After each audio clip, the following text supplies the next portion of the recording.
నమస్కారం. నా పేరు వాసు అండి. శ్రీ దుర్గాలమ్మ అమ్మవారి దేవస్థానంలో ఈ నెల 22 నుండి నెక్స్ట్ మంత్ 2వ తేదీ వరకు కూడా దేవీ శరణవరాత్రి పూజలు అత్యంత వైభవంగా జరపబడును.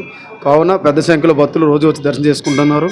ఈరోజు అమ్మవారు కాచానిదేవి అలంకరణతో దర్శనమిస్తున్నారు. కావున 50 మంది భక్తులు వచ్చి అమ్మవారిని దర్శించుకొని అమ్మవారి కృపకి పాత్రలు కావాలని కోరుచున్నాము. అలాగే నిన్న అన్నపూర్ణాదేవి అలంకరణ సందర్భముగా 1000 మందికి మహా అన్నదాన కార్యక్రమం దేవస్థానం నిర్వహించారు. కావున ఈరోజు కాచాయనిదేవి, రేపు శుక్రవారము మహాలక్ష్మీదేవి అలంకరణతో దర్శనమిస్తున్నారు. కావున 50 మంది భక్తులు వచ్చి అమ్మవారు దర్శించుకొని అమ్మవారి కృపకి పాత్రుడుగా కోరుచున్నామండి. అలాగే అమ్మవారిని దర్శించుకొని అమ్మవారి ఆశీస్సులు పొందాలని కోరుచున్నామండి.